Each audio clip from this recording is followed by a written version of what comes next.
2025 চনৰ যোনটো পঞ্চায়ত নিৰ্বাচন আছিলে পঞ্চায়ত নিৰ্বাচনত মোক ৰাইজে কমাৰচুবুৰী 5 নম্বৰ ৱাৰ্ডৰ পৰা মোক ৱাৰ্ড মেম্বাৰৰ কাৰণে প্ৰতিনিধিত্ব আগবঢ়াবৰ কাৰণে সবেই আগবঢ়াইছে মই প্ৰতিনিধিত্ব আগবঢ়াইছিলোঁ।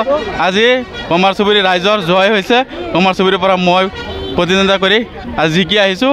মোৰ বিপক্ষে আছিলে এজন কংগ্ৰেছ সমৰ্থিত প্ৰাৰ্থী, তেওঁ অলৰেডি বিজয়ী হৈছে আৰু কমাৰচুবুৰী ৰাইজৰ জয় হৈছে আৰু ৰাইজে মোৰ লগত আছে দেখিছে। ৰাইজ মোৰ লগত সবেই একেলগে ওলাই আহিছে, তেজপুৰৰ পৰা গৈ আগবঢ়াই আনিছে।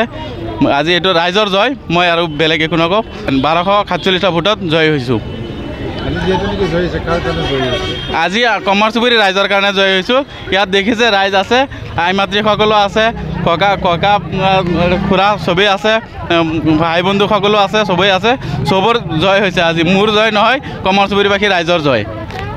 এইবাৰ 2025 চনৰ পঞ্চায়ত নিৰ্বাচনৰ আমাৰ ঠেলামৰা গাঁও পঞ্চায়ত 5 নম্বৰ ৱাৰ্ডৰ যি সদস্য হিয়াজুদ্দিন আহমদ এজন নিকা আৰু সৎ ল'ৰা হয়। আমচুৰ পৰা তেওঁ বিলং কৰিছে। আমচু পদত্যাগ কৰি পেলাই তেওঁ ৰাইজৰ সেৱাৰ কাৰণে আগবাঢ়ি আহিছে আৰু সেই মৰ্মে আজি কমাৰচুবুৰী গাঁৱৰ ৰাইজে আঁকোৱালি লৈছে আৰু আশা কৰোঁ কমাৰচুবুৰী ৰাইজৰ যিখিনি দুখ দৰ্দশা আছে, যিখিনি ৰাজহুৱা কাম আছে, সেইখিনি তেওঁক পূৰা কৰিব। আৰু যিখিনি কমাৰচুবুৰী মহিলাসকলে যিটো ছাপোৰ্ট মানে হিয়াজুদ্দিনক দিছে, আজি বেলেগ এটা পাৰ্টীৰ মানে কিছুমান দালাল প্ৰকৃতিৰ গৰু দালালবিলাকে মানে মহিলাবিলাকক গৈ পেলাই টকা দি কিনিব বিচাৰিছিলে, কিন্তু সেই গৰু দালালবিলাক মানে গৰু দালাল হৈ থাকিল। কিন্তু সৎ এজন মানুহক আজি জয় কৰি আহিছে কমাৰচুবুৰী মহিলাসকলে।